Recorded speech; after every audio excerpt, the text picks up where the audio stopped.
Cyber सुरक्षा की राष्ट्रीय कार्यशाला में, राज्य स्तरीय कार्यशाला में मंच पर विराजमान हमारे एडीजी साई मनोहर, एसीआई सेक्रेटरी एम शैलवेंद्रन जी, माननीय संतोष कुमार जी, आशीष वशिष्ठ जी, अंशुमन राज जी, डॉक्टर दिग्विजय सिंह जी, सम्राट किशोर जी, इस अवसर पर मौजूद सभी विभाग अध्यक्ष, अलग अलग आमंत्रित अतिथिगण, पत्रकार साथियों, जिस विषय को लेकर के आज की हमारी ये कार्यशाला है, एकदम से बदलते दौर में 2-5 साल में पूरा देश का परिदृश्य, देश तो क्या दुनिया का परिदृश्य, हर समय, हर दिन, हर एक बार, हर एक जगह इसका नया रूप, नया स्वरूप दिखाई दे रहा है। ये सही है कि हमारी सरकार बनी थी और एक लाइव डकैती में हमारी पुलिस ने सफलता के साथ उस साइबर अपराध को पकड़ने की एक बड़ी उपलब्धि हासिल की थी। मैं भी जब गया था तो बड़ा मेरे को अच्छा भी लगा और बड़ा अटपटा अनुभव भी आया था। और हम सब देखते हैं कि कितने प्रकार से क्या क्या होता है, और इसका आखिरी परिणाम हमने अभी सिंदूर अभियान के माध्यम से देखा, जब हमारी बॉर्डर पर ये खतरे रहे कि बॉर्डर पे सिपाही हमारे युद्ध का इंतजार करते रहे, मालूम पड़ा कि ड्रोन से अटैक हो गया और क्या क्या हो गया, कैसे कैसे नए दौर की नई टेक्नोलॉजी का यह नया समय आया है। लेकिन सच में अपराध को लेकर के हमारे अभी बॉर्डर, और उसके लिए माननीय प्रधानमंत्री श्रीमान नरेंद्र मोदी जी के लिए जोरदार अभिनंदन करें। श्रीमान नरेंद्र मोदी जी का,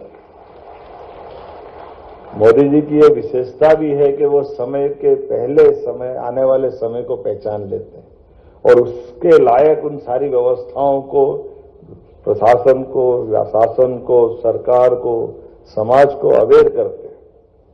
ये एक छोटा सा उदाहरण दूंगा, यद्यपि वो समसामयिक होगा कि नहीं मुझे मालूम नहीं है। जब हम सब देखते हैं कि माननीय प्रधानमंत्री नरेंद्र मोदी जी के पहले जो प्रधानमंत्री थे वो फाइनेंस के बहुत बड़े जानकार, वो स्वयं की डिग्री उनकी, विदेश की शिक्षा, गवर्नर रहे, फाइनेंस मिनिस्टर रहे, प्राइम मिनिस्टर भी 2 बार रहे, उनका काफी योगदान भी, काफी अच्छा काम किया। लेकिन कितनी छोटी सी बात थी कि जीरो बजट में अकाउंट खुलते हैं, ये उतना विद्वान आदमी को मालूम नहीं था कि केवल इतना सा करे कि जीरो बजट में अकाउंट बैंक में खुल सकते हैं। लेकिन मोदी जी ने वो जीरो बजट में अकाउंट खोले और उसका परिणाम कैसे निकला कि डीबीटी के माध्यम से करोड़ों लोगों तक उनका हक का पैसा उनके खाते तक गया।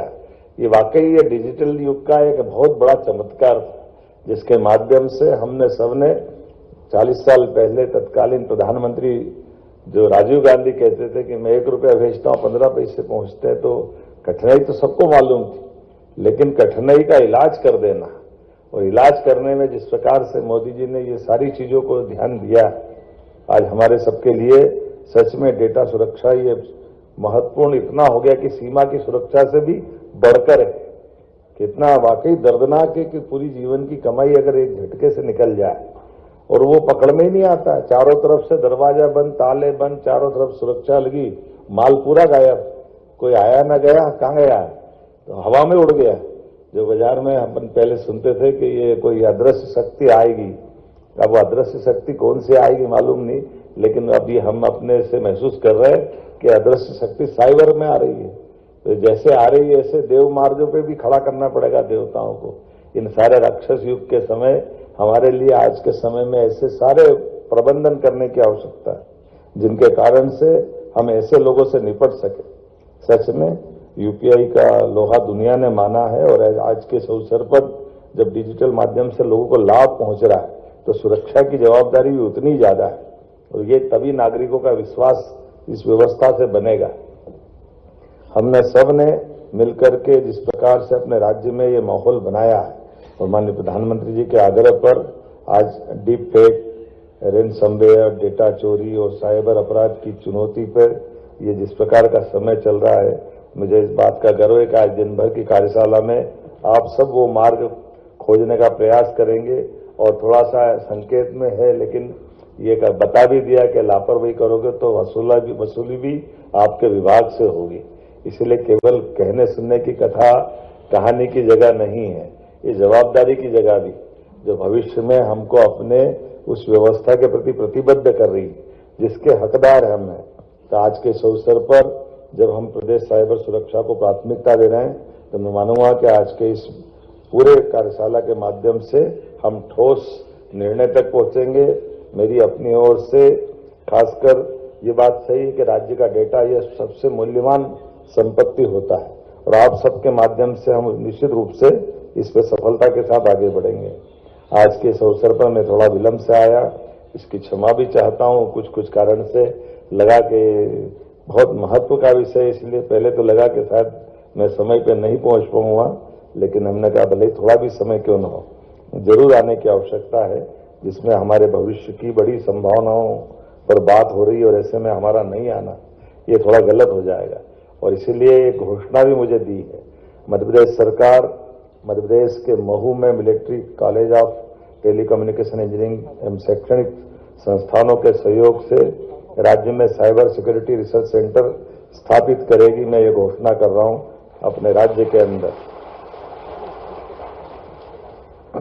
ये रिसर्च सेंटर केंद्र साइबर सुरक्षा अनुसंधान, नवाचार, कौशल विकास की दिशा में एक महत्वपूर्ण आधार बनेगा।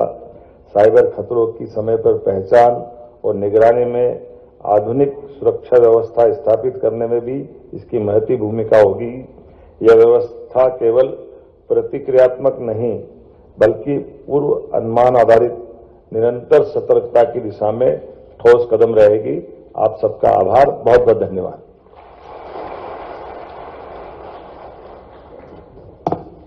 बहुत बहुत धन्यवाद माननीय मुख्यमंत्री जी।